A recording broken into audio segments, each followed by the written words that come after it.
I'm B. And I'm Sam. And we're two best friends who like to talk shit about smut, wingspan, And sometimes books. Join us every Wednesday for a new episode.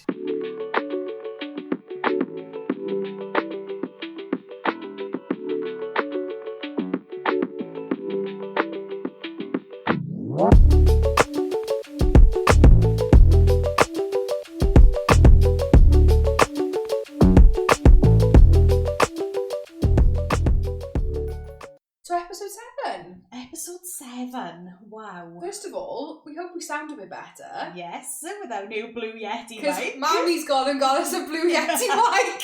For free. Thanks, Blue Yeti. But Thanks, thanks, Logitech. Thanks, Logitech. But we weren't really sponsored. We just, Sam has good friends in high places. Yes, she does. So hopefully, first of all, we sound considerate. I think it improved from the first episode with our razor. Yeah. But now we've gone up in the world to white men on podcast standards. Yes. Our setup's a little different video-wise. Yeah, so we're a little closer. Maybe our clips will be a bit more HD. So number 7? Yeah. We are on number 7 tonight. I'll make a card to my head. A Fate Inked in Blood. As we promised, we delivered on our promise. Yeah. Danielle Jensen. So this is our 5th book by her that we've read. So we're big fans. Yeah. Devoured The Bridge Kingdom. We love it. Very much enjoyed that. Yeah. I read the first 2 way back when. And I really enjoyed them, but I feel like when you read them then recently, it was kind of like made me appreciate them more. Cause oh my god, I loved them. I think we both agree with this. Like, talking about books with a close friend who reads at the same time in the same genre, I'm not saying it changes your opinion, but talking about things makes you realise stuff that you wouldn't realise of your own accord. Absolutely. You know, like, if I finish a book, I can't turn to Steve and be like, oh, what did you take from this, like, from this sentence? Yeah. Or like, when he said this, how did you interpret it? Because obviously he doesn't read. So being able to actually, like, just sit down with a friend and be like, you know, what did you think of this? What did you think of this? And I think it just really helps to, like, understand the story better, like, because there's things maybe sometimes that I just like miss, like that just glaze over in my mind, and well, then like, you'll mention it and I'll be like, oh my god, yeah. Well, like, I wouldn't have understood the ending of Iron Flame still if you hadn't explained it to me. And like we said this, I think, we said this in Iron Flame and Fourth Wing. I definitely enjoyed Fourth Wing more after we did the episode together, because it made me realise, do you know what, actually I did enjoy this. But then I think you said at the end of Iron Flame, oh, I really liked it when I finished it, and now we've done this episode, I can't fucking stand it. Yeah, but you know, I think I got caught up in the ending, like a big battle scene, and I was like really into it, and then I like forgot about all the shit that came before, and sort of like. And when you just sit down and go through it, scene, well, not literally, but like try and go through it scene by scene, you're like, I was all over the place. Like when we were trying to do that, I was like, I don't know what order things happened in, I don't know where things are meant to be. Like, oh, it was just, awful. And I think, like, I realised it even more so in last week's episode, and I know we did it pissed, but if we were to take that out of consideration, how much easier A Dawn of Onyx was, because we just did that, and it was really, like, you know, like, we found that easy to follow, like, we could talk it through. You know, will we, like, bang on perfect at every point? No, but that's not what we're doing here. We're not here to, like, recite the story, we're just going through it. Yeah. But it felt like, when you compared that to Iron Flame, was like day and night. Chaotic. So hopefully this one, I think it will be, because, you know, Bridge Kingdom the Bridge Kingdom, is it called the Bridge Kingdom series or Bridge Kingdom, what's the second one called? Traitor Queen. Inadequate Air, Endless War. Yeah. So we only recently read the last 2 together. And we're promised another 2, Danielle. Yeah, because it's going to be Eric, what's her name? His sister. Aaron and Anna. Is it Anna? Yes, Anna, yes, that's it. Yeah, like with a H in it, Anna. Yes, yeah. So I devour it. Like, whatever, Danielle Jensen, serve it on a plate, I'm going to eat it. She actually has other series that we haven't read. She's she's quite a prolific author. Okay. I don't think one series probably wouldn't be our thing. I think it's kind of like a romance sort of thing. But she's got other fantasy series. Okay. So maybe we need to get more into, I mean, we're big into Danielle Jensen, but you know. So A Fate Inked in Blood is her pretty much brand new spanking release. Came out like 3-ish weeks ago, 4 weeks ago. And quite different very different to anything anything that we've read of hers before. So we knew very little about this in advance. I think we said this. I didn't read about it at all. I only knew like the bare minimum of what I'd seen when she was doing her promotion, that it was a Viking like fantasy, Nordic sort of like Norse gods. Yes, that's all I knew. So we were going into this pretty much like with very few opinions. And it starts off with the main character Freya, who, count how many times this episode I'm going to say Feyre instead of fucking Freya. I probably will. Can I just say as well? No, nothing. How beautiful is the artwork on do you this know what? book? So do you want to tell a little story? We can edit this out. We'll tell a little story of our little 9 a.m. adventure, dragging you out of bed to go get this. I am not a morning person. No, I'm not either. I roll out of bed and log into my laptop in my PJs. No, sleep me in too. my eyes. I'm forced to be a morning person because I have a 1-year-old, but deep at heart, I am not a morning person.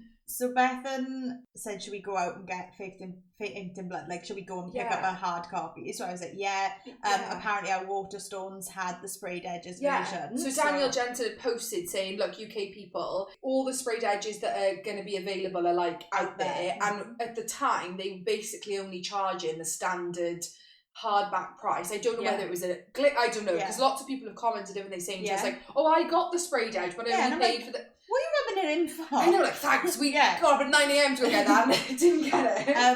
Bethan suggested we go and get it. I said, yeah, what time works for you? I was horrified, to say the least. I got up, I got dressed, got myself out the door, and I pulled into my parking spot at 8:59. Like, I was on time. You were.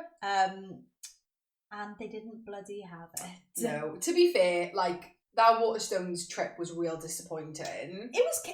Waterstones need me in there to rearrange their bookshelves because it was chaotic in there. Chaotic. You can't find fucking anything. I understand they have like the highlight tables, so like that's separate to the shelves, but you'd have like, because they had like, you were really responsible. You told me off for you didn't let me buy a lot of things, but I really wanted the sprayed edge of the Kingdom of the Wicked series, but it was the 3rd book that just came out. You know, the one with the skull and had the red sprayed edge? Yes. I just bought them on Vinted anyway, so you know. But I got all 3, so at least I did. But I didn't get the sprayed edge. I got 3 hardbacks for like 12. So good. I wanted the sprayed edge, and Sam was like, "No, you haven't even got the first 2, so don't buy the sprayed edge and the final one." Blah blah. Then on the shelf, they would just be like random, like a random Raven Kennedy. But there was no like, because I think, were you looking for them, or we were looking? Yeah, well, I picked them up on Vinted now, but I wanted the 4th, Glim, glow, whatever they're blinking called. But it was just, and like, if you remember, we were looking ages for the Holly Black book, and I was like, should we just look in YA? And it was in like the children's section. Children's, not even the YA bit, because the YA is like kind of in between. It was literally in like the kids, like with like Jackie Wilson, Horace Henry, Horace Henry Carden on his knees in front of Jude, and then fucking Jackie Wilson.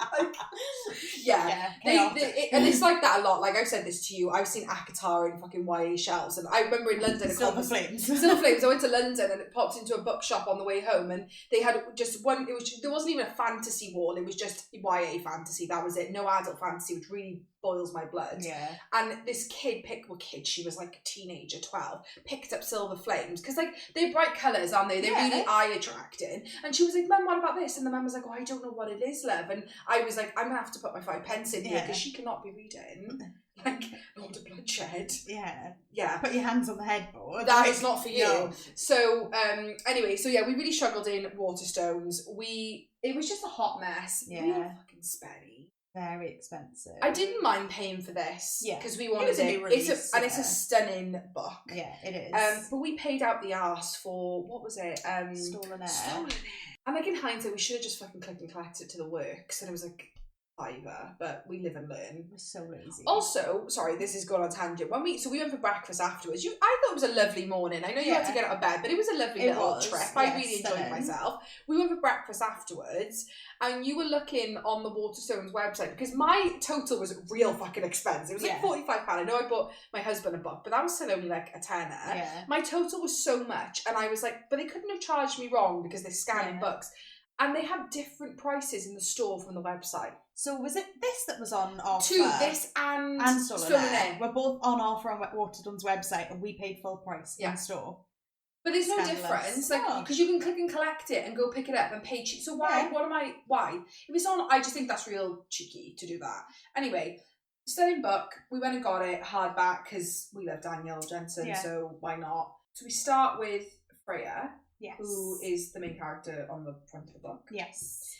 Who is a wife, young in her early 20s, and she kind of paints the picture that she's newlywed, been married by kind of sort of like, not an arranged marriage, but you can tell it's a very sort of like old school setup where you have to pay dowry to marry a woman. It's the man's choice. You're marrying for like political status.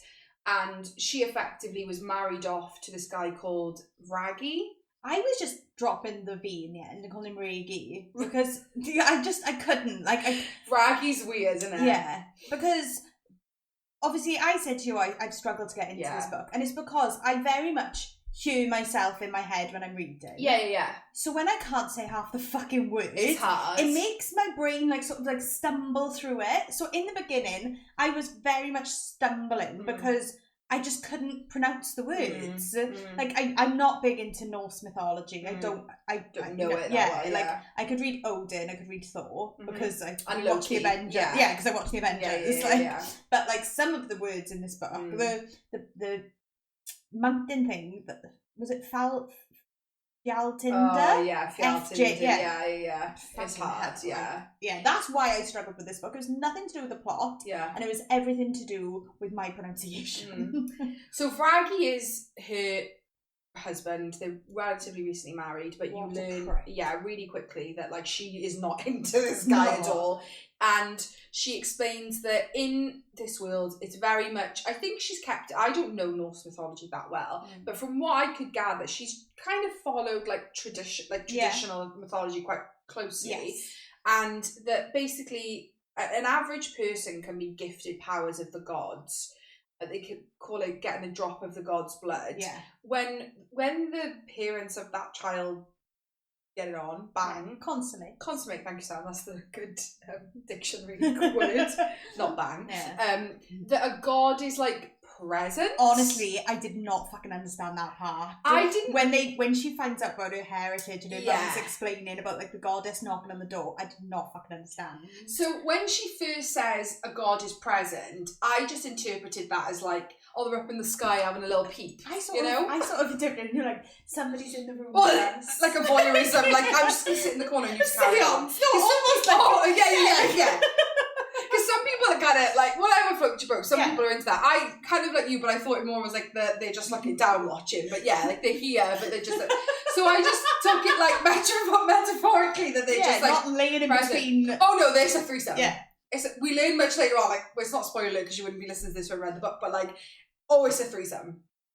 But I even then I just was I don't fucking understand. Well, it just shocked me. I understood when it was knocking at the door. This is jumping way ahead. Yeah. But when I read that scene, I was like, what? And then I was like, oh, that's what she means by laying with the god. Fucking hell, she means lay with the god. Yeah. So we learned that people are gifted powers when they, and I don't think the parents don't necessarily what is they even going to say? I think they can say no. Yeah. But you don't. It's not like you bump into a god and say, do you want to But also they don't know, do they? Because they manifest. They don't know who the gods are. They could just be a person. But they talk about Bjorn's power manifesting when he was kidnapped. 14. Yeah. So you don't even know. And she only knew because she was fucking dicking about with her brother. Yeah, and shouting all the gods' names to find out. Yeah. So they don't know who. You don't know when the power is going to manifest in the child. It could be at any point. Yeah. And you don't know, even though a person showing up on a random Tuesday night to have a threesome with you and your husband is probably implying, it's a god. Yeah. But people don't know what the gods aren't this is what this god looks like. They can be in any form. Yeah. So in reality, they have not a fucking foggy who the god is. Mm-hmm. So they just don't know until much later in their lives if they're going to have a power. We learned that Freya's husband, Raggy, the reason, even though he's an absolute piece of shit, the reason why, one, she's married to him and two, he's tolerated, is he was given the power of, can't remember the god's name, but the fish god. It's not Poseidon, because that's not Norse mythology, but the equivalent of. So his power is that he can call fish, command the sea, that's his jazz. how much did it pain you reading the part where she talks about the whale? So yeah, there's a scene, so we learn really quickly he's an arsehole. She talks about all the dickish things he's done. One of his main things is he's the reason why this village can eat, because he literally like commands the fish out of the sea. But then he's also commanding the money because they're paying him for the fish. And he sells them for an extortionate price. He doesn't just do it for the good of people. And no other fisherman can catch fish because he literally fucking clears the sea. Takes all the fjords. And then there's a scene she talks about where Freya's saying, I knew he was a cruel man, when he called a whale out of the fjord and just repeatedly drowned it over and over and over again. Yeah, like beached it, so it was on the on the land, and like just before it was going to die, chucked it back in the water, and then called it back out again. Yeah, and in the end, her brother slaughtered it. Yes. He went down and slaughtered it, so he couldn't keep doing it, almost killing it and bringing it back. Yeah. Oh my god, what a prick! What a prick! So he's a monumental piece of shit. She's just living as like a housewife, getting fish. But she wants to be a warrior. She does. So she has a brother called Greer. Just G-E-I-R. I can't say it like I don't know, like Well, I was thinking like air, like air. Yeah, okay. So I just say Gare. Okay, Gare, yeah. So her brother Gare is a warrior, and we learn that he is fighting for a jarl. Yes. Which is like the Viking term for kind of like commander, like of like an area. Yeah. So her village is outside of like the main big village, but she falls under one jarl sort of like rule. And her brother is off fighting under this jarl as one of his like mercenaries. Yeah. She was also brought up to fight like her brother, desperately wants to do it, but no, she's been forced to marry Raggy, whatever you want to say, and just be a housewife, and she fucking hates him. We also learn that he's obviously a terrible person, but also real salty because she's yet to produce an heir, which evidently is all he gives a fuck about, is that she cooks his dinner and produces an heir. She says very early on that she's been doing, obviously this is in like made up world, so it probably isn't like this isn't a form of contraception. Please do not use this as a form of contraception. Yeah. But she's been putting lemon juice up there to like kill off his sperm, who knows what. But there's some science behind it probably years ago. Yeah. And that's stopped her from being able to have his child, because she doesn't want to have his child, because she knows once I have his child, like, game over. I'm tied to this man. And I don't fucking blame her. Yeah. Oh my god, well, he's a piece of shit. Such a bastard. So she's on the fjord beach, or was a beach, getting fish, as a bit of a tiff with Raggy over just not giving him an air. Sorry, go ahead. Yeah, no, it's because he's not giving her an air, so he calls like all the fish from the sea onto the beach and says like, get all these, and she already knows that they're gonna go bad, like they're not gonna be able to sell them all. Does out of spite. Yeah, so he's just being, and she tries to throw them back in. So she's throwing them back in, and all of a sudden from the fjord pops out a very sexy man. A very sexy Viking man. Yes. And she hits him with a fish by accident. Doesn't that give you, I know like it was unintentional, but doesn't it give you Feyre hitting Reese with a shoe? So cute. So fucking funny. I was thinking in the car on the way over, right? How many episodes could we go without mentioning Akhtar? None. We're 0 out of 7 as well. So you've just confirmed we're now 0 out of 7. Yeah. But that's fine. Literally every time we either talk about Reese or just SJM in general. We can't not. Yeah. It's just Aelin. Yeah. She gives me Aelin energy. How often do we say that? So many times.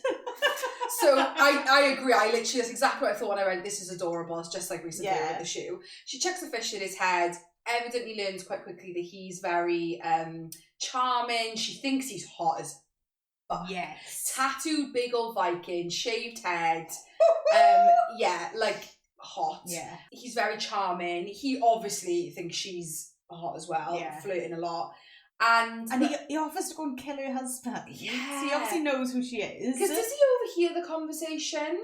I can't remember if he does. I'm not sure. But yeah, he's very very charming and swoony. What does he say then? Why he's in the fjord? No. I don't think he does. Does he just in the fucking fjord for whatever reason? Then basically just says like, "Oh, I've got a meeting with your husband," and off he goes. Yeah, she's kind of left a bit like, ooh, from the sexy man in the fjord. And weak at the knees, as was I. Yeah, I mean, straight off the bat, I was like, ew. Fit. Yeah, so Bjorn leaves the beach. Braggy basically says he wants to be a warrior. Test her.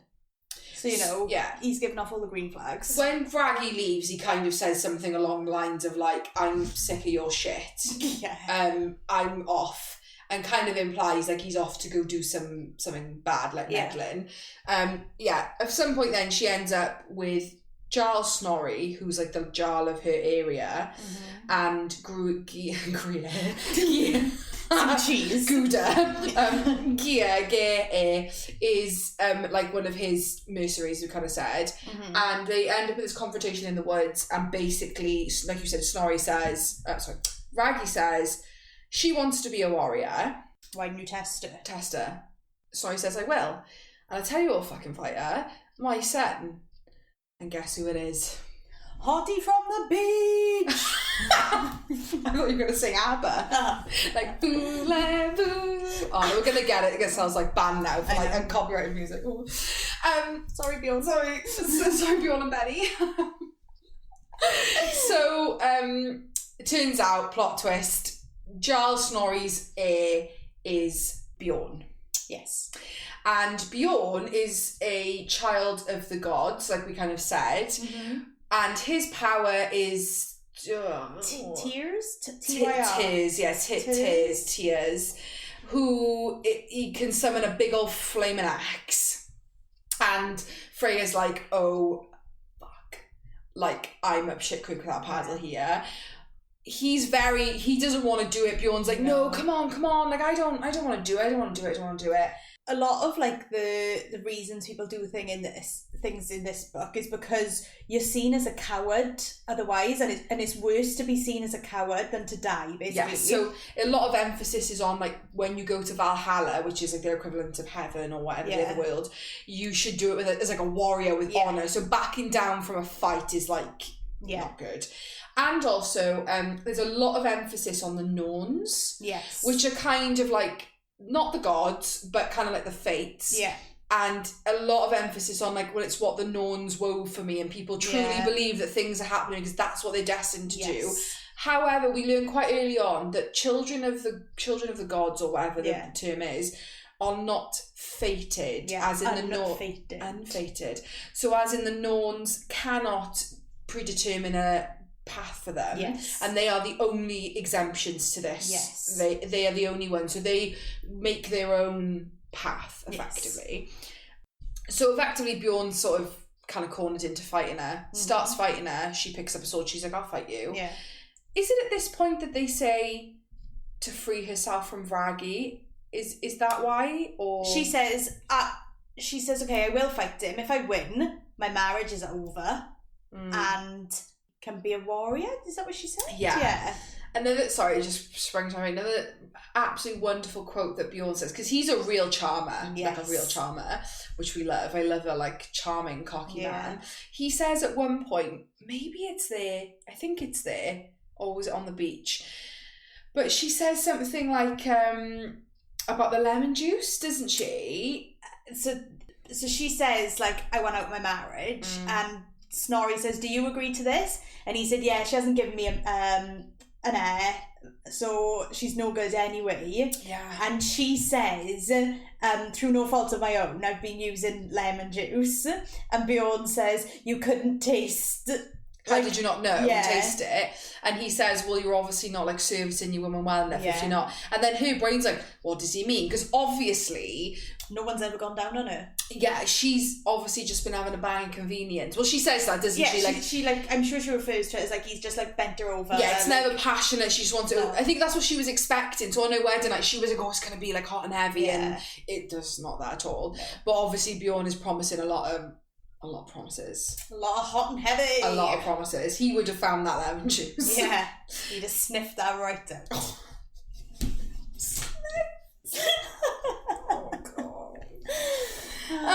So they do start fighting. Bjorn definitely is holding back because he doesn't want to hurt. He is pulling his punches big time. And basically during this fight, she panics, and she, in defence, because Bjorn is literally going to hit the killing blow, mutters the words of a god called Hiln. Why say Helen? Like Helen. Oh, I thought the L was silent. It's like Helen. So she mutters the named Helen. Yes. And a big old shield. No, she's already holding a shield. Sorry. A shield around a shield. Yeah, it's sort of like whatever she's holding turns like white. Encased into a shield. And Bjorn gets thrown like across the forest. Fucking goners. Bounces off her. Mm-hmm. And obviously everyone's like, what the fuck? Yeah. So then we come to learn that Helen is another god. Yes. And Freya has been also given blood of a god. Yes. A very minor, uncommon god that isn't... they keep saying that. And I'm like, why are you doing her a disservice? Helen. But not a god that really, like, of all the powers that we see in this book, kind of probably one of the shittest ones in reality. And she kind of says, I've known since I was a child, but I was swore to, like, never tell anyone. My dad was like, you don't tell anyone you have this power. Yeah. Up until this point, we believe Raggy didn't know that either. Snorri's like, oh my god, she's a shield maiden. Yes. And he basically tells us, everyone, that there was a prophecy made by what are we calling, like a seer in this? What's the name of it? Can't remember now. Is it not a seer? Oh, it was a seer. I thought it was a seer. Years ago, to say that a shield maiden would unite all of Scanland, which at the moment is ruled by different Jarls. Born in fire. Yes. Which, do we ever get confirmation of what that means? Really? That the fire brings, like, she only revealed in fire. Revealed in fire. And it's because, obviously, he makes Bjorn's fire axe makes her reveal herself. And that she will unite under one king. Yes. So the other continent, which is known as Nordland, is ruled by one king. Yes, King Harold. Page turners. Sorry, page turners. We've just finished recording that, and apparently my pronunciation of everything is terrible. I put R's where there are not R's, and Gruyere. Harland. So Harold is of the other continent. They are united under one king. Yes. However, Scarland is ruled by multiple Jarls. And they're constantly always fighting for power and like raiding each other and all the time. So Snorri believes now that he's found this shield maiden, aka Freya, that in Snorri's kind of like he will take, like, what's the saying, like, make a mound out of a molehill. He'll take any little, like, fated saying, and he's like, oh, and it means this and it means this. So he's this really annoyed me. Yes, it really annoyed me. Just like everything that was ever said, he can find a way. You know, like those people where, like, they take a positive out of everything, and you're like, no, it just is what it is. Yeah, it's just negative. Like, just when leave people it alone. are like, no offense, this is really mean. Well, you know when people die and they're like, oh, a Quavers packet rolls across my feet and it was them talking to me because they love Quavers. No, they're just fucking dead and it's a packet of crisps. Someone's littering. Yeah. Yes, that's Snorri. Yeah. He'll take whatever the seer said to him and he'll amplify it. Run with it. I've never known somebody who's more, like, self-entitled than him. He truly believes that he is, like, not that Freya is the chosen one, he is the chosen one. He's got no fucking powers. Like, none. Doesn't have a gift of the gods, none. He's just a Jarl who thinks he deserves to be king. Yeah. So he sees Bjorn revealing Freya's powers with his axe as, like, the born in fire element. Yeah. And he believes that the only way, he believes he's the king, and he needs to marry Freya to, like, own her, and he now owns the shield maiden, and he's going to be the king of wherever. Yeah. So Vragi says, you can have it, basically. And it turns out that Vragi's the one that dobbed her in as the shield maiden, because he's caught her practicing out in the woods. Yes. What a fucking prick. And he sort of says, you can have her, don't want her. But he says that he's going to go and take Ingrid, who is, like, Ger's betrothed. Yeah, like, like they're really in love and they want to be married. And because she knows how spiteful he is and that he would do it just to piss her off, she picks up Bjorn's axe and launches it at Vragi, killing him dead. Right in the back. And obviously in doing so, like, doesn't put her shield around herself while she picks it up. So basically mutilates her hand while doing it. But is like, fuck it, it's worth it, Vragi's dead. Yeah. He was a massive prick. The other thing just to mention now, because it's probably relevant in the future, but it turns out that Freya's dad was one of Snorri's really close men before he died, and Snorri gets real pissed that her dad never told him that Freya is the born in fire, blah blah blah, shield maiden. Yeah, but we because kind of he knew the prophecy. Yes, and so we can take from that is like he knew the prophecy and was like, don't tell anyone because this is going to be your fate. So off they all go. Freya agrees, like, if it means like Snorri's dead, you look after my mum. Frankie's dead. Yeah, Frankie's dead. You look after my mum. Ger has his leg broken for not telling Snorri. Yeah, he breaks his leg and says you can come back when you can walk. Awful. But ensures that he will have enough money to pay for the dowry on Ingrid. And Snorri's like, it's fine, like, you can marry her. Yeah. You can come back as one of my men. This is your punishment. Slap on the wrist. Let me marry your sister, and everyone's... Slap on the wrist, break on the leg. Slice your shins. So she's like, fine, to keep my brother and mum safe and Ingrid safe, like, I'll do it. I'll go marry Snorri. Yeah. He already has a wife. Yes. Called, how are you pronouncing it? Ulva? Ilva. We'll go Ilva. Ulva? Why does that sound like part of a vagina? Because vulva's spelled like, it's just vulva with a Y in it, the way it's spelled. I'm sure it is. That's maybe why I thought. Ilva, I thought. Y-V-L-A? Ilva? Okay. Ilva. Whatever. Who is Snorri's wife. Lady of Halsar. Which is like I say city, but like the main town where he rules. And she's not, is she there at that point? No, she's back in Halsar. So they all travel back to Halsar and he tells his wife what's happening, and she isn't chuffed about the fact that he's going to marry. So Freya will be his second wife. She's sort of on board because of the prophecy. She also really believes in the prophecy. Really thinks Snorri is the one, which is deluded. Really on board with Freya, you know, making him king, but not on board with the marriage and the consummating of marriage. Yeah. Because they are very much in love. Like, he really loves her and he loves him. Yeah. We also very quickly learn in that like interaction, the way that they sort of speak to each other, is that she's not Bjorn's mother. Yes. It's not confirmed at that point, but the way they interact is quite clear that she's not Bjorn's mother, which is also really weird. But we do learn that Bjorn is the heir to the throne. So it's all a bit like, what's going on here? Family politics. Weird. So in a nutshell, she marries Snorri. Yeah. They get married. And then they're expected to consummate the marriage, like in the room next to where they're all partying, and they're supposed to hear that them in the throes of passion. It's like showing that you've like marked your woman. And Ilva says, you know, I can't go through it, I can't watch you sleep with this woman. So they make like a blood pact between them almost. So Ilva, we also learn, is a witch. Yes. And she like is the term witch, or have we got another term for it? Yeah, they use rune magic and stuff, don't they? So Ilva says, I'm gonna like do a little spell to tie her to you without you having to consummate the marriage. And it basically, in a nutshell, is a spell that says, you cannot reveal this to anyone other than my blood. Not of this man's blood. You're sworn to him if he falls because of you fall too, or something along those lines. And they do a blood pact. Freya hides and he consummates the marriage with Ilva. They pretend that it's him just to make people believe that they banged. And while they're banging, Jarl Nut.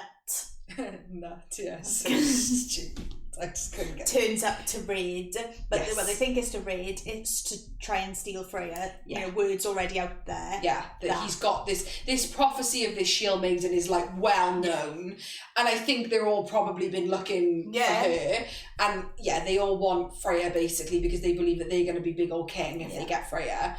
Just quickly, we kind of, just to add it, it's not like we didn't do it in order, but before she gets married, she has to complete this like ceremony that Ulva completes, which is like a blood ceremony that like officially marks you as a child of the god. And so every child of the god has like this blood tattoo that's like a physical representation of their power. Bjorn has like an axe on his back, I think, doesn't he, to represent his, and she's obviously never had that because it was hidden. So Ulva performs it because she is able to, she's a witch. And it says that one of the things you have to do is when you make this circle of rooms is you need to have the witch inside to kind of like ward off, because what happens is you open yourself up to the gods and the gods deem whether you're worthy or not, and you need another person there to kind of like cool down the god, because they get a bit like too into it.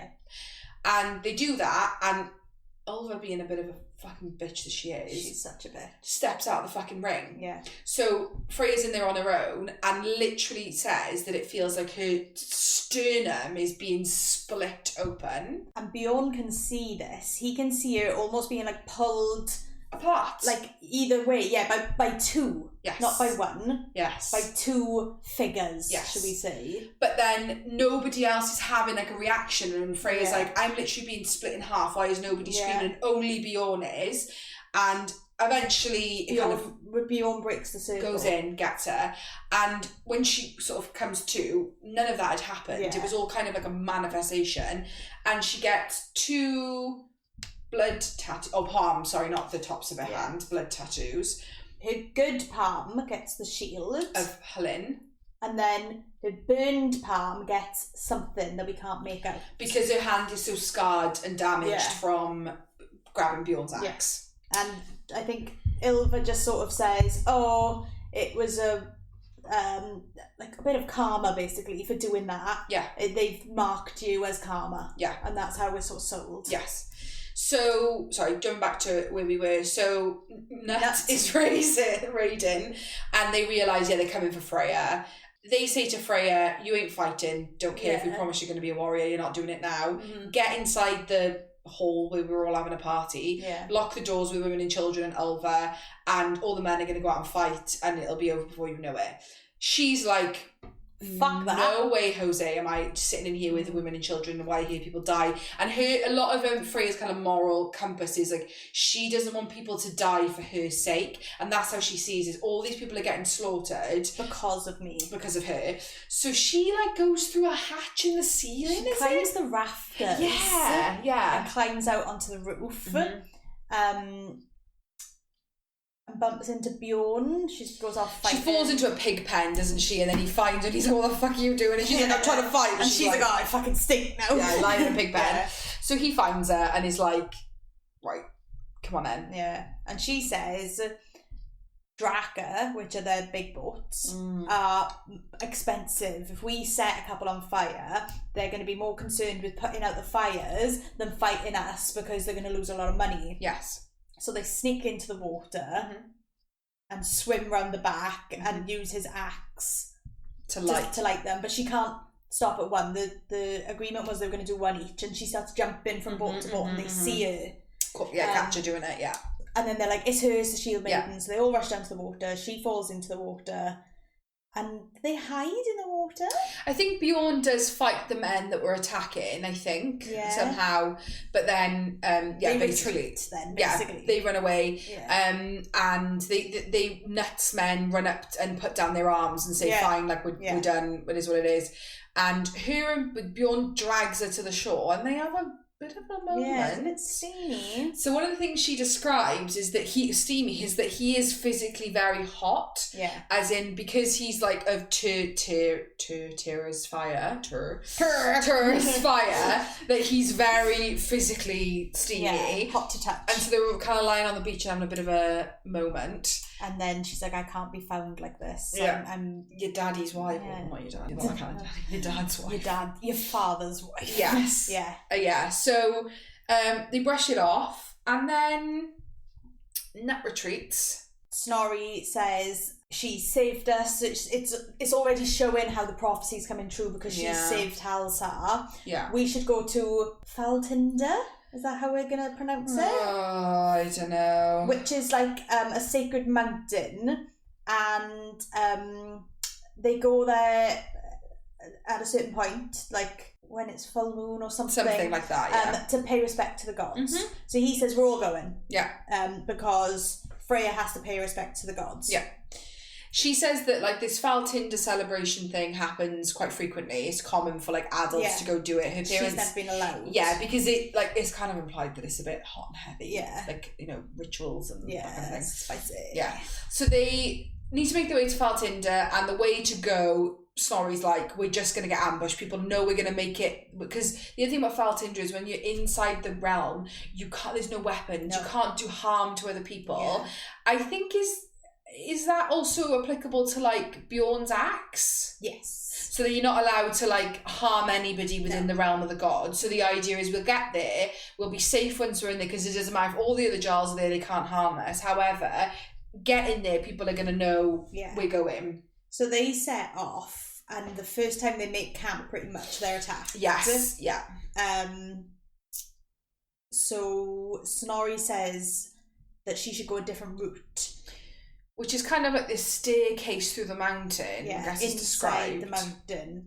And it's sort of infested by Draug, which are dead people who were cursed by the gods because people took offerings to the gods of like gold and like whatever.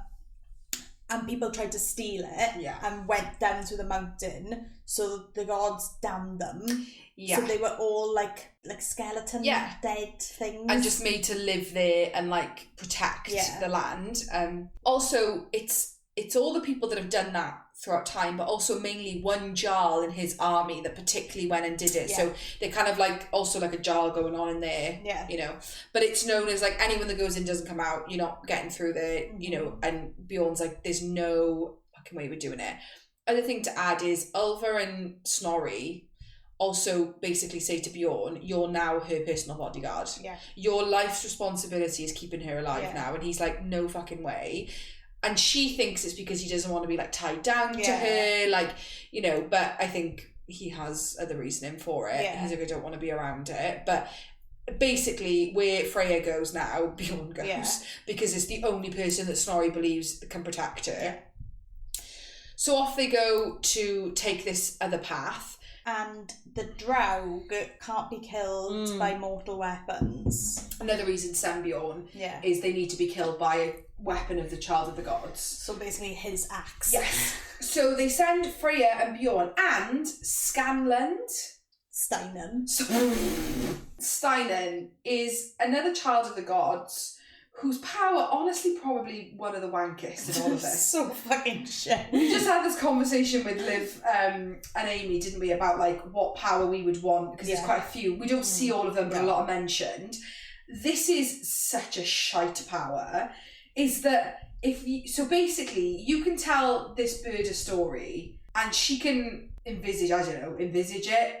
I don't know how the magic works. And she can sing a song. But it's like described as like really like high pitched, like that it would hurt your ears type of thing. Yeah. It's not described as like a ballad. Do you know what it reminds me of in the scene? Sorry, here we go again, it's OJ Mass. But I think it's in don't think it's Tony Glass. Oh, it's obviously Crown of Midnight because Nahima is dead. And she sings in it great. And Kale described it as, it wasn't beautiful. It wasn't good. She's like singing a death song. It's like a wail, isn't it? Like wailing. It's like nothing about it was nice, but I respect it. Yeah. And it's like Kale, like her best mate has just been butchered to death. Spoiler alert, but fucking no, we at this point, like, sorry, but you know we like SJM. We spoil everything. If we mention a book, it's being spoiled. But like, her best mate has been chopped up into pieces. Awful. She's devastated. She's singing a song to like mark her death, and all Kale's gotta say is, it was great. Yeah, it was great. It's a no from me. Yeah. Simon Cowell. Steinen is sat with her because the whole thing is, because obviously you don't have TV, you don't have phones, you don't have TikTok in good old Nordland, Scotland. So the idea of these people is that the way you get the word around that like you've got the biggest dick or whatever is you get these scalds to sing your songs, and that's how people experience what's happened. Yeah, they can physically see it. Like a vision. So Snorri's always banging on about this scald all the time, coming up to Feyre and be like, tell me what you saw. So I told you I'd do it. Freya. to say, like, tell me your songs, tell me what happened. Like, she's so, like, beggy, like, shut up. Yeah, she's really, and, like, and Bjorn fucking hates her, just for that. Really doesn't like her. Bjorn can't stand her. Which I was glad of, because she's described as being really beautiful. Yeah. And Freya actually says, well, there's something about her sadness. I feel like she's almost as forced to be here as I am. Yeah. And she kind of, like, empathises with her a little bit. Yeah. She's described as a really morose individual. And she tries to be kind to her.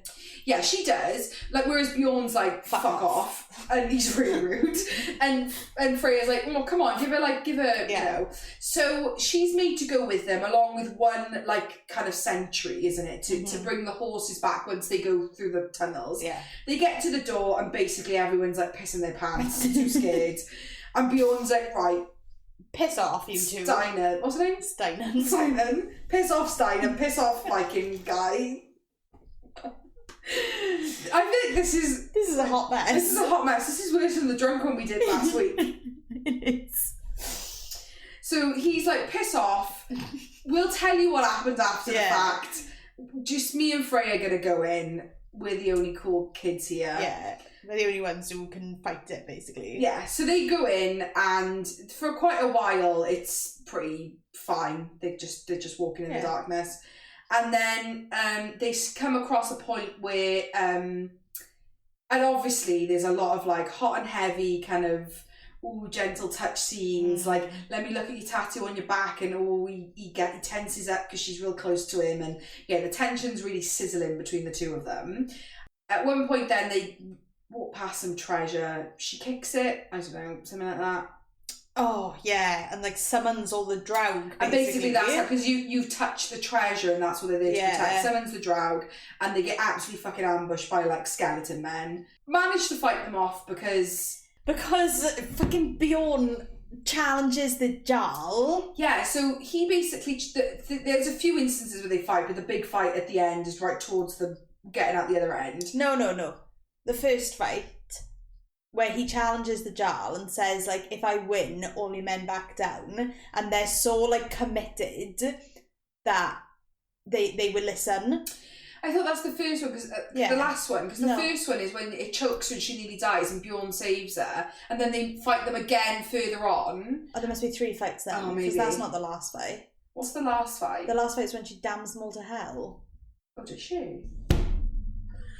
Sorry, and all the black vines come up and pull them all down. Because they only defeat the Jarl and his men, but there's other Draug in the mountain, and she's like, we're fucking losing here.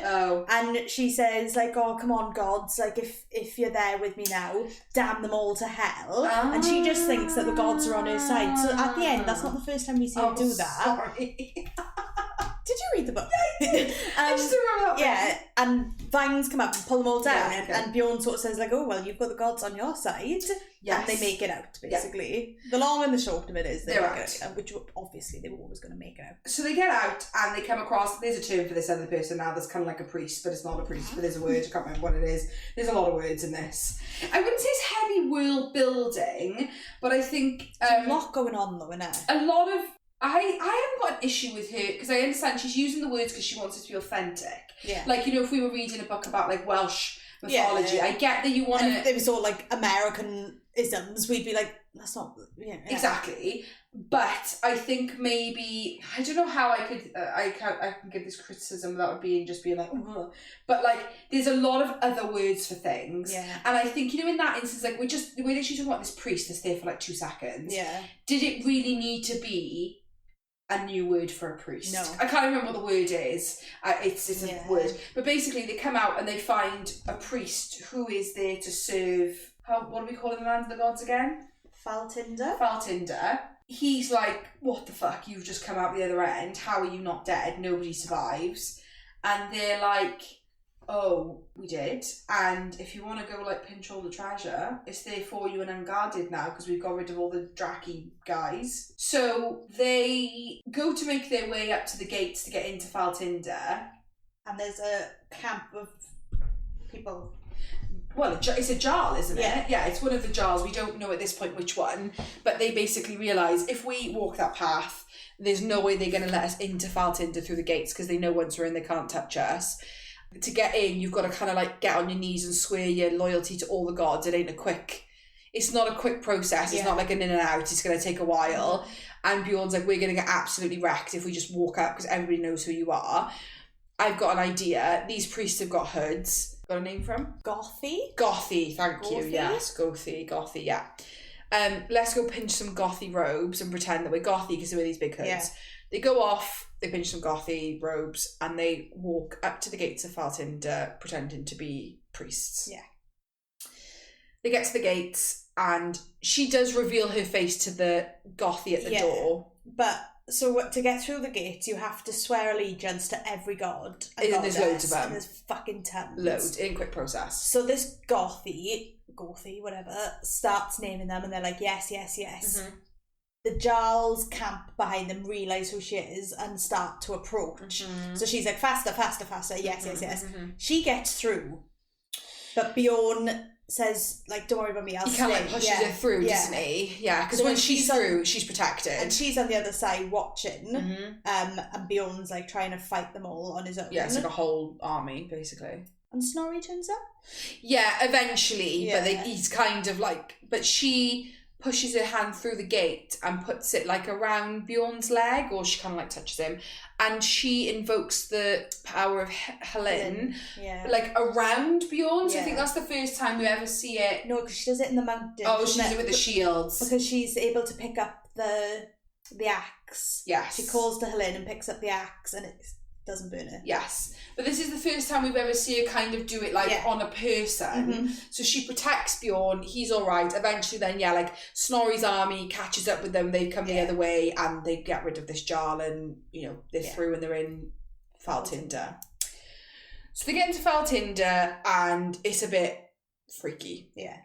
Everyone's kind of drinking like this mushroom tea that makes them all a bit like... Yeah, and they, like delusional, not delusional, sort of see things. Yeah. Hallucinate. Hallucinogenic. Yes. Oh, first of all, they make her go give thanks to all the gods, don't they? So there's like a little temple with all the god statues, and they're making her go up to everyone and pay like her money. Yeah, to pay thanks to each of the gods. She starts like overhearing a conversation between Ulva, Bjorn, and Snorri behind her while they're walking around, and I feel like something's revealed at that point, but I can't remember what it is. But she does that. They go to like a little hut to like prep for that night's like celebration, where everybody goes up to kind of like a dice and gives a blood sacrifice to the gods, and you all kind of go up in your, I was gonna say your gangs, but in your like your Jarl sort of like, you know. And they put her in this hut, and Ulva seals the hut to protect her with a rune. Also, sorry to jump back, but before they leave for Faltinder, Freya sees a spectre. Oh, yes. And it only appears to Freya, and it basically says, like, you have to be the one to give sacrifice tonight at Faltinder under a full moon. So at that point when they're giving sacrifices to the gods, it has to be Freya to do it. This spectre also appears, she doesn't see the face, but it's just like a burning figure under a hood. Yes. And I think that, do they say that generally spectres are like when gods come to visit this plane? So she thinks it's like Helen or someone just giving her guidance. But they're burning. That's what's weird. So like, that's unusual. So yeah, she's in this protective hut, having a little sleep before. Yeah, so they do the ceremony. Sorry. She drinks the tea. She's fucking tripping. She can't kill they wanted to kill like a bull. Yeah, everyone else has just brought like a goat or a chicken, and they bring a big old fucking bull. Yeah, and she's really struggling, and all the gods and goddesses step onto the plane. And they show up, all of them, but they can't see their faces, they're all like hooded figures, but everybody knows the goddesses and gods have shown up for this. Plus Freya. Yeah. And they call her Freya of Two Bloods. And then she makes the sacrifice. She does do it, And she's a bit all over the place, she's out of it. And she sort of goes like, yes, Freya of Two Bloods, one mortal and one god. Oh, even I, like this, again, me who didn't get the fucking Akatar riddle, and I was like, come on. Two tattoos.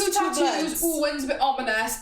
The thorns thing, I haven't fucking clocked to this point. Yeah, she damned everybody all the Draug. But I definitely knew that, like, we ain't talking one god here. Like, she's of two gods. That's what makes it extra special. But she doesn't realise that. No, nobody. No, not really anyone does. Not just her. Like, not even fucking Bjorn does. She's just stupid. Yeah.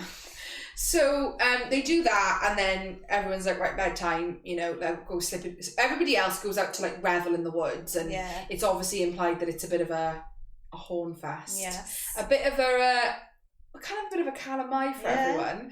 But they're like, no fun for you, Freya, get back in the hut, we're going to seal you in a room. Bedtime for Freya. And Ylva and Bjorn. Are supposed to watch over her. Yes. So Ylva makes these rooms so only, like, Ylva, Bjorn and Freya can get in and out the door. Why are you laughing? Because I'm just laughing. Why? Because someone's coming. Oh, okay. So then Ylva leaves, and then Bjorn's just, like, sleeping. And is this when she... Yeah, she starts, like...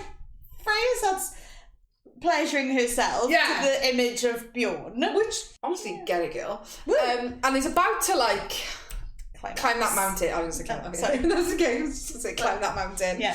And Bjorn gets up and is like, oh, I'm off. There's no conversation. He doesn't... Maybe I don't think he knows that she's doing it. And he pisses off. So now Ylva and Bjorn have disappeared into the night. She's like, what the fuck's happening? She's like, I'm going to go follow them. Follows what she believes to be Ylva? No, they're both completely gone out of sight. Oh, okay. So she just goes wandering at this point. Yes. But she sees somebody going into the temple. She doesn't see who it is, but she sees the door of the temple closing. And she sees this woman who... The lightning woman. Harold's, like, gal. What's her name? Like, it's not Thor, but it's Tora or something. Tora. Yeah. Guarding the door. Yeah. She knows that... How does she know that it's Tora? Because she's seen Tora before. They bump into Harold when they first get to Faltinder. That's the first people they see. There we go. That's how she knows. So she knows that's who it is. So she's like, that's a bit fishy. So she's like, I can't walk up to the doors. So she goes to, like, try and find, like, a side door or something. And there's, like, a lake or a river, like, running past. Yeah. So she follows it. And can sort of see where the water's coming out of the building, but she can't get in. So she's, like, watching through, like, a crack in the wall almost. Basically, yeah. And Harold's talking to somebody, but the somebody is blocked by the goddesses and god statues. And she can only catch words. And they're sort of saying, like, for the sake of your son, and things to that effect. Should point out that Snorri and Ylva have a son called Life. We have a very brief encounter with him way back in wherever. He's like 15. Yeah, so he's their biological son. So it is, and again, I think they address that, like, Snorri had Bjorn, so he was married to Ylva. Yeah. They just hadn't had a child. Yeah. And he obviously has it off with Bjorn's mum, who is a seer. Yeah. So this is the seer that's been given all these prophecies. It was Bjorn's mother. Yeah.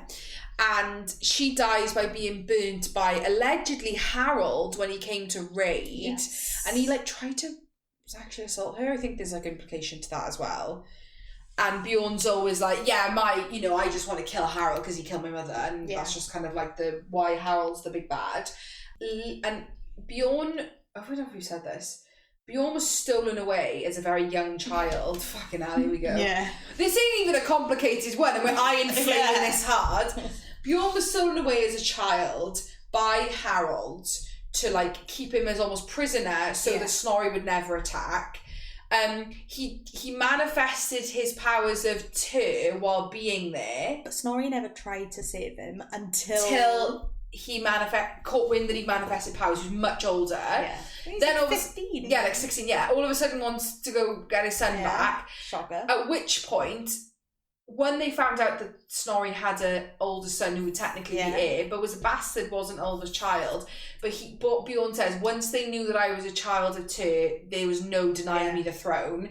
It would have to be me, which is why it's Bjorn and not Leif, who's technically, like, the official whatever, but he's got fucking piss nothing. Yeah, he's a bit of a piss pants by the sounds of it. So where were we with that? So this person that Harold's having a conversation with kind of says, like, to assure my son as heir, all a bit like So she assumes it's Ylva. Yes. And goes fucking mental and is like, I'm going to out her. She also sees Ylva going back to the hut and getting blasted away. Just bounced off the fucking door by her runes. So at that point, did you know it was Bjorn's mum? No.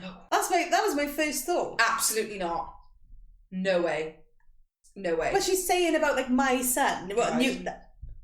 Then bounced off the runes. No, I thought it was like I knew it wasn't Ulva because I knew it wouldn't be who she thought it was. It was too obvious.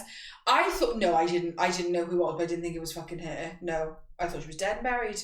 Oh, I thought at that point I thought it was Bjorn's mum. No, I'm too stupid. So she thinks it's Ulva. She bounces off the fucking door. She's like, right, I'm going to tell Snorri, and then gets grabbed by Bjorn. In the woods. He's like, what the fuck are you doing? Out and about. But there's other Jarl's men looking for her, and they're checking under people's hoods, like they want to see everyone's faces. So everyone's just out in the woods having a dance and having a shag, but everybody's kind of got... Everyone's just like fornicating, threesomes, foursomes, everyone's having all out in the public. Everyone's off their tits on mushroom tea, and they've all got like animal masks on. Yeah. And forgot about that point, yeah. So they're in the woods, but not fornicating. Yeah. And Bjorn's like, right, we need to fucking shift because they're going to find us. Yeah. Guess what happens? They fucking, well, they start kissing and she sort of like sell it, didn't she? Yeah, so Bjorn, is it her that suggests it or Bjorn? No, Bjorn. He says, we're not able to run now. Yeah. We need to just blend in. Let's go find a mask and just start pretending to shag and they'll just like pass us by. But she's like, we need to sell this. Yeah, so he's just like kissing her and she's like, no, sell this. So she wraps her legs around him, uses her foot to pull his trousers down and pull out his bare ass. Yeah, undoes the top of her dress, gets her... He pins her to a tree. It was lovely. It was fucking steamy. It was lovely. The thought of her foot, like, pulling his trousers around his arse out, I was like, I can picture that. Bit of Viking ass. Yeah, it was lovely. Yeah. I did think that was quite an enjoyable scene, and they obviously again he's steamy. Rock fucking hard. Yes. Obviously, they both want to bang each other, really, but they're like, no, because it's very forbidden. So they don't get found out anyway, the long and the short of it. No. They go back, and she says to Snorri, Ylva left, Bjorn left. Yeah, she loses her cool. She's like, I'm going to fucking out this bitch. And Snorri like demands answers, and then Bodil shows up. Yes. And says Ylva was with me. Yes. And they're old friends, and she was trying to get my allegiance, and I swear my allegiance to stand by the shield maiden. And Bodil is another Jarl. Yeah. I think the only female. It says she's the only female Jarl. Big badass fucking Bodil. And says, me and Ylva go way back, and I've heard we either bend the knee or you fucking get us. Yeah. I'll bend the knee to the shield maiden. Yeah. And he says something like, I thank you for bending to me, and she's like, no, the shield maiden. Yeah. So they've got one alliance. Yes. He didn't get anywhere with any of the other Jarls, so they only have that one alliance. Mm-hmm. And he says to Bjorn, well, where were you then? And he says, I had a question for a seer. Now we obviously realise it's his mother. Yeah. Still no for you at that point? Okay. No, it still wasn't there. I was still way back in thinking. And the seer says something about left unguarded and fire. They sort of realise that she's talking about Halsar and that it's been burned. Their hometown. Yeah. And he's like, no, we can't run. It's another test from the gods, but all the men with them, so they took the whole army with them to Faltinder. It's like their wives and children and left little fucking Leaf to protect the fucking town. The other thing to note is in a lot of instances when there's conflict is that Ylva, although she's a fucking bitch, she's very for her people. Yes. She's like loved by her people. She's woman of the people. Like they love her. Yeah.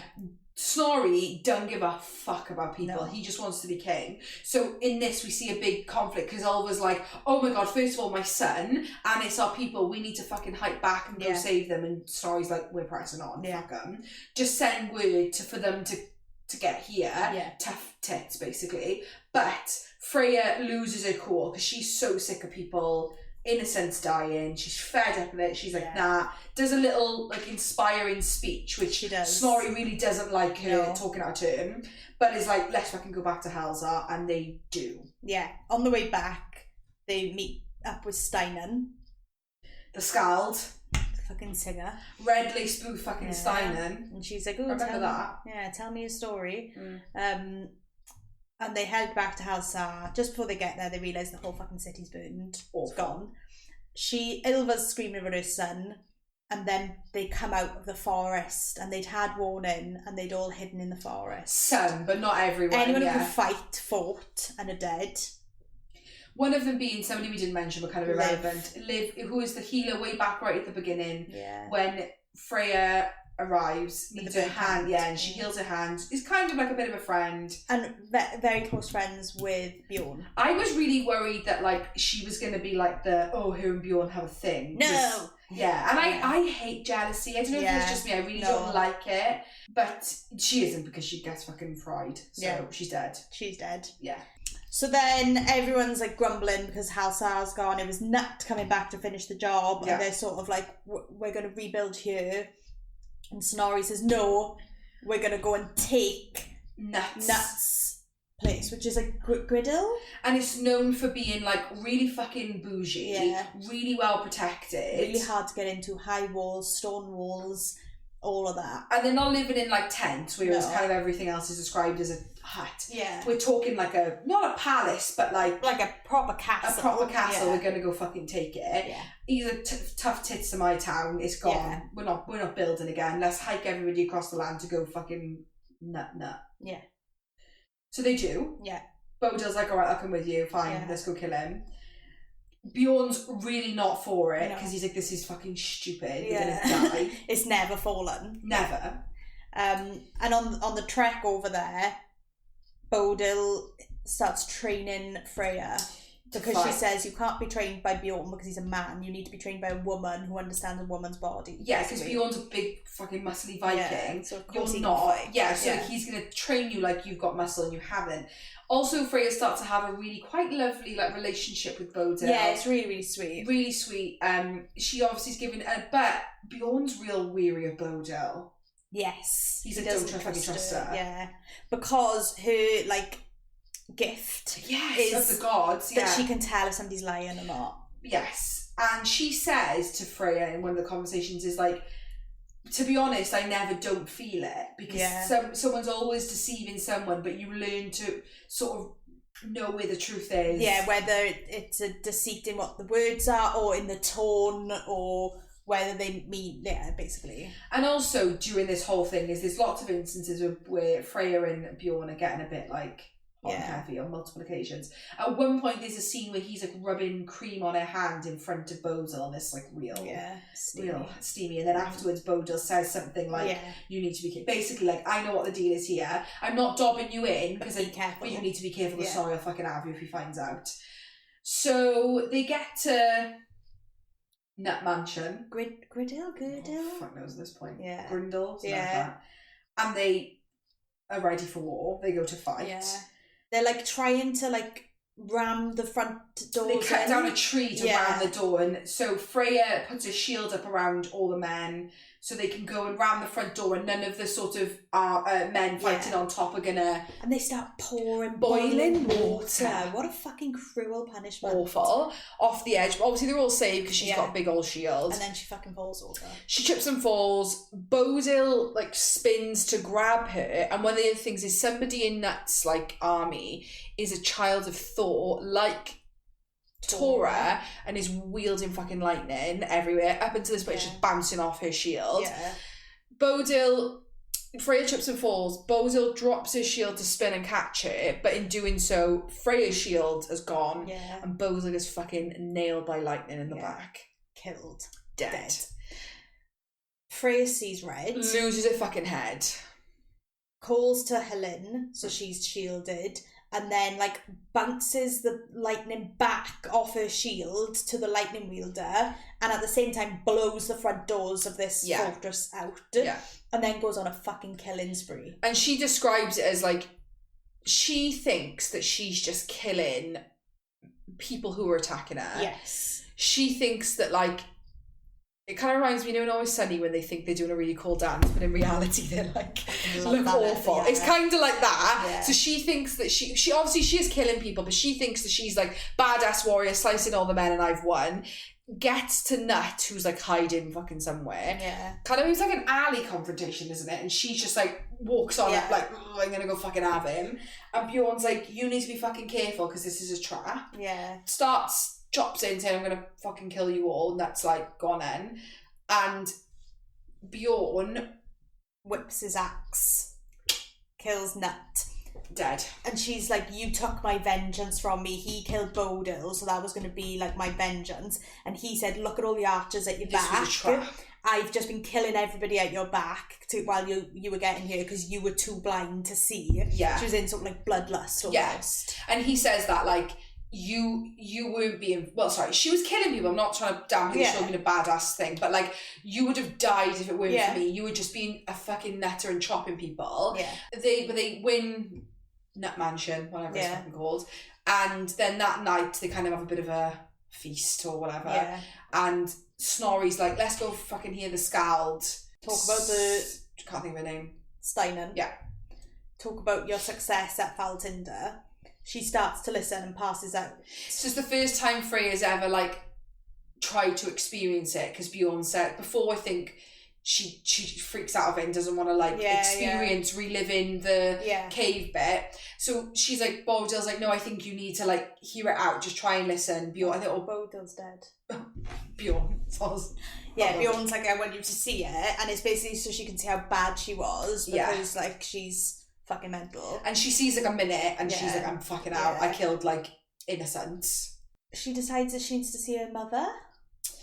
Yeah, because I think at this point she just wants to, because she feels like, where did this bloodlust come from? Because Helen is known as a really peaceful god, a protector. Why is Helen making me like do these things? Yeah. And a lot of the way through the book, she's a lot of internal monologue that's italicized, kind of like internal thoughts, like voices. But there's definitely this like angel and devil on your shoulder. Definitely. Yes. At this, she's like the only person I'm going to get answers from it, because there's very little known about Helen, because like she's not a popular god. She doesn't really show herself. There's literally like no other shield maidens that there's been some, but like very little. So like they want to go get, the only person that's going to know is the person that banged Helen, Freya's mother, who's still alive. So Freya's like, I need to speak to my mum, but then Ulva's like, there's no way Snorri's going to let you go anyway.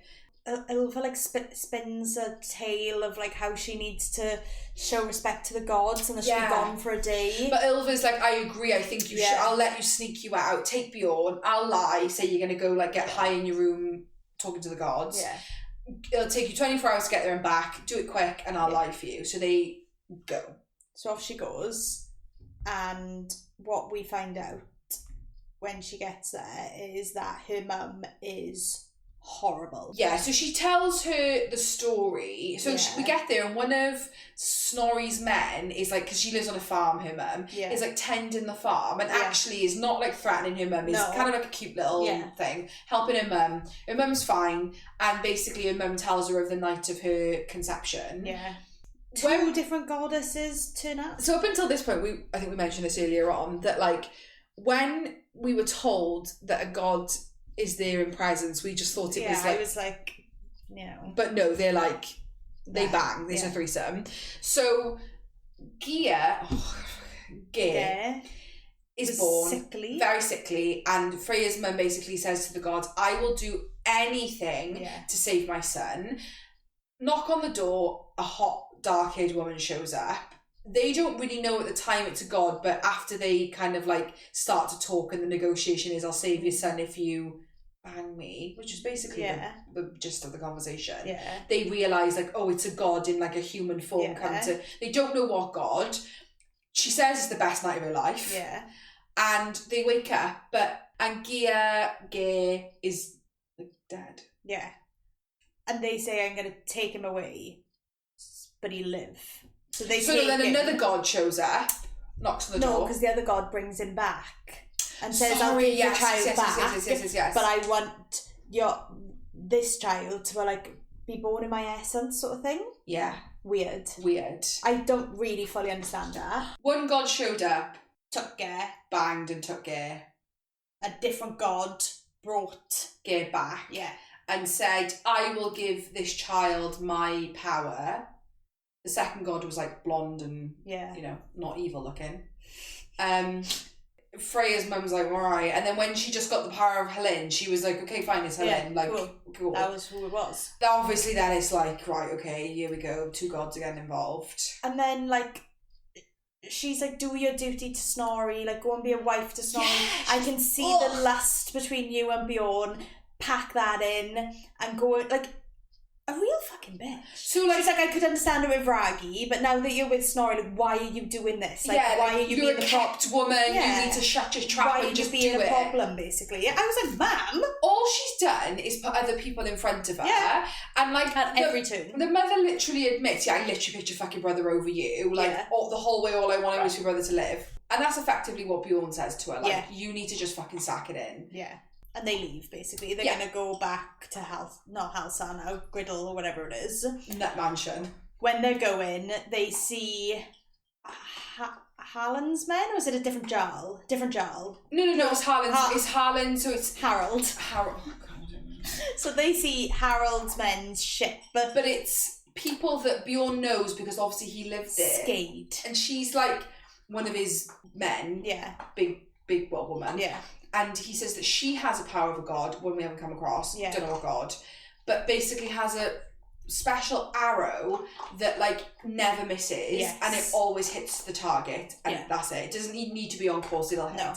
It'll go around people, you're dead, basically. So Freya says, like, we need to go back and check this doesn't go for my mother. So they go back and they're hiding in the woods. They watch Skade approach, and they ask her mother, has Freya been here? And her mum says, yeah, she's left like X amount of minutes ago, you should be able to catch her up, blah blah blah blah.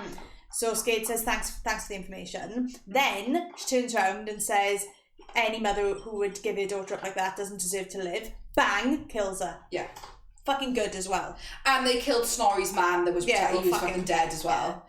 So Freya's fucking, like, devastated, like, doesn't know what to do. And she's like, another person dead because of me, basically. But Bjorn's like, we just need to fucking get out of here. There's no way you're fighting this person, let's get out. She's kind of like, okay, fine. So they take the mother's body into the house. She asks Bjorn to burn the house. Then she bolts with Bjorn's horse and fucks off. And again, in this scene, you see the, like, 2 voices, and it's like, run, leave him, like, leave him, you know? And she's like, oh, I'm going to let it win this time. And she does, she goes. So she goes back to Snorri. He's kicking off because she's got she's walking the front gate, so she should have been upstairs. She thinks Ylva sold them out. Yes.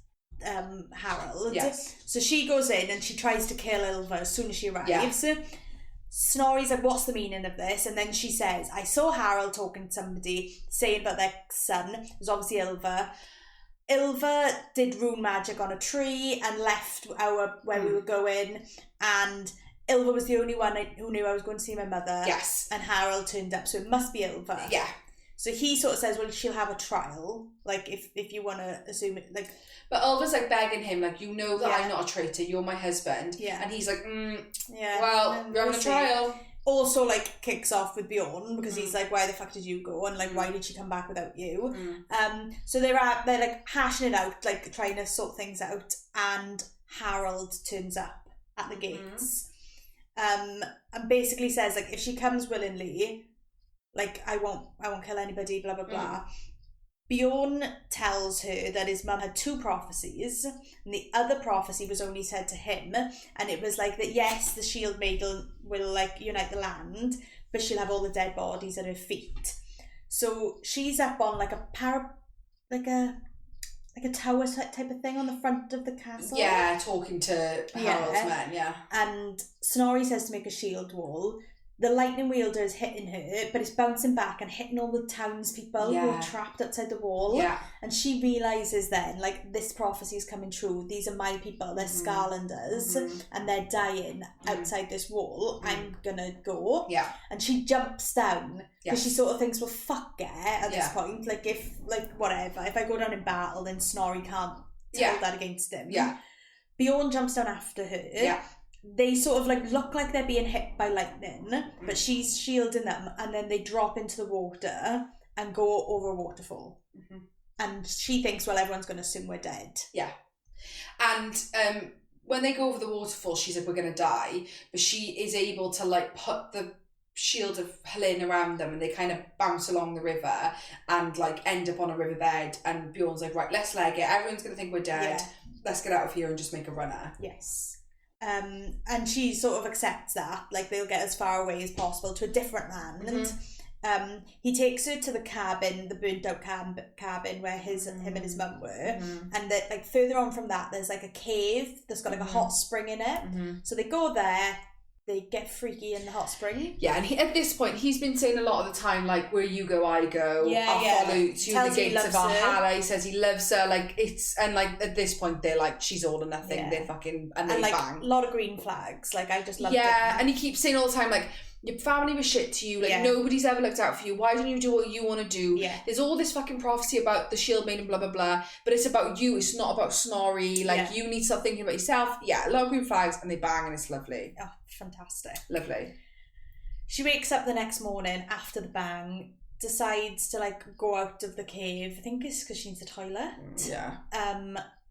and walks straight into Harold and all his men. They're sort of arguing back and forth. Bjorn comes out. Bjorn calls him father, so that's a fucking mic drop. Like, what the fuck? Turns out, like, you sort of start to understand that Bjorn's on his side, and she's like, I'm going to fight my way out of this. And she doesn't really know how to get away, and she says something like, I damn you all, like, I curse you all to Helheim, I damn your souls. Then all these black thorns start coming up out of the floor. And drag all his men. Yeah, so Bjorn is, like, hitting at them with his axe. His lightning wielder's wielding lightning, Tora, whatever her name is wielding lightning. The king, who we've never been told has powers, isn't affected by them. But all the rest of his men now are dead. And the woman with the arrow that doesn't miss survives as well. Skate. So, like, only the children of the gods survive. Plus Harold, who, like you said, we didn't know was... a child of... Well, we assume now he's a child of the gods. The other... Sorry, this is just popped to my brain. One of the powers that's mentioned that we don't see is the Loki one. Trickster. Where they can turn into other people. And I'm like betting that that's what Harold's got. But maybe nobody knows, because why would they, you know? Maybe. Anyway, so that's kind of implied, is that whenever she has these outbursts, non-fated people, like children of the gods, aren't affected, but she can almost like damn the fate of a kind of like a normal person. So she curses them all to Helheim, and then they realise she's a daughter of Hell, which has never ever been seen before. No. Also in that conversation you realise that like Bjorn... She says, doesn't she, are you a Skarlander or are you a Nordlander? And he says, I'm a Nordlander. And Bjorn has been working with Harold the whole way through to get Freya to Norland. But in that little interaction right at the end, it's sort of implied that like they were supposed to meet somewhere. But Bjorn doesn't take her there. So he is sort of trying to run away, although he was kind of lying to her and he was really working with Harold. That sort of let's get out of here, go. It was genuinely, and he says like, how the fuck did you find us? And he's like, oh, I knew you go to your mother's house and then I'd find you. And during all these conversations it's also revealed that the night that Bjorn's mother burned, all he says was, I remember a man coming to our cabin and like trying to attack her. She screamed. It was the first time I ever called the axe and just burnt everything down. My mother died and Harold came and took me. Because it's always been implied the whole way through, she keeps talking about Bjorn's revenge on his mother. And he's always a bit like, I'll give up my vengeance to be with you. He never wants to talk about his mother. We don't get any details. She always says like, don't you want to kill Harold? And he's like, And like she says, so Harold takes her and they're on a boat back to Nordland. She jumps overboard. Bjorn goes and gets her. And she's basically like, why don't you want vengeance? And he's like, come with me to Nordland, my mother's alive. You know, you can speak to her for yourself. And at that point she sort of goes, right, okay, if she's the seer who saw my prophecy, I will go back with them and find out what I want to know. And that's how it ends. And I always thought that Bjorn's mum was alive the whole book. Because they believe at one point that the spectre is Bjorn's mum, because she's like on fire, so they think that she's like got green eyes. Like Bjorn. Evident that like Bjorn's time in Norland wasn't sort of made out to be he was a prisoner. Yeah, well, obviously if his mum was there, then they were obviously, like, he was looked after, wasn't he? And you find out the reality is that, like, Snorri was only ever interested in him once he had powers. Yeah. We believed at one point Harold was his real dad. Yes. But actually, having spoken to Liv and Amy just now, the whole, like, the reason, so she tells Bjorn at one point about this pact, because that's another thing, is, like, Bjorn, like, not doesn't want to shag her, but he's, like, sceptical because he assumes that they consummated the marriage. Yeah, and that she's already slept with his dad. She's like, I didn't shag your dad. Yeah. Actually, it is a pact that I can't tell you, but I can tell you. Bloody Ulva says, like, of your blood. So actually that kind of proves that Snorri is his dad. And it's definitely heavily implied that Snorri was the one. And because of the gods being present, like, obviously it must be Snorri, because you would know if it wasn't his son.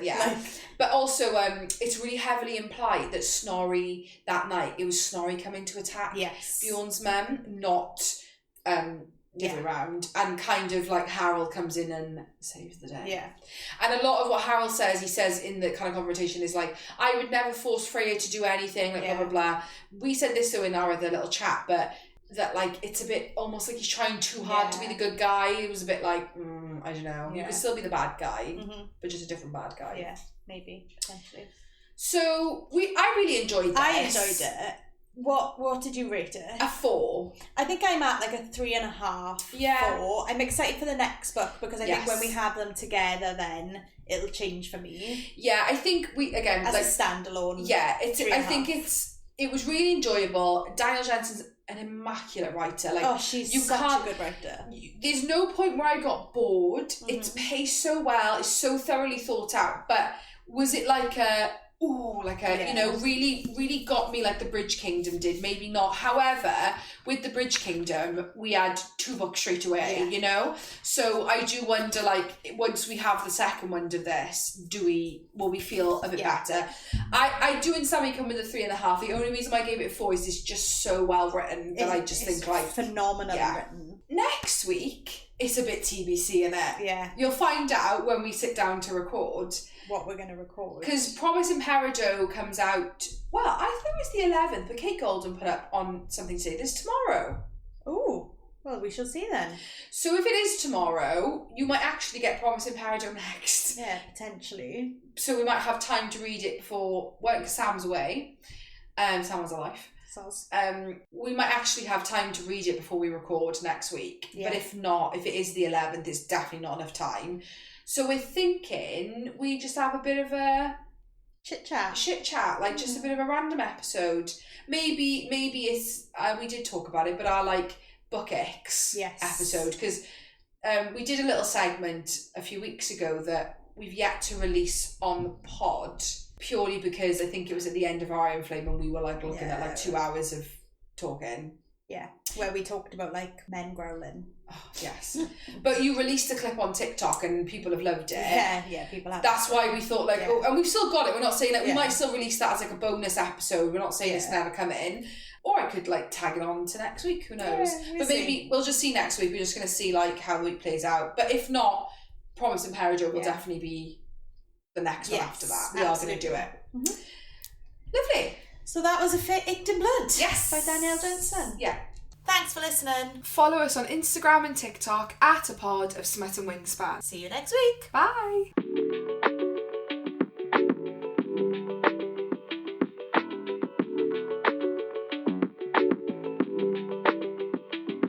What?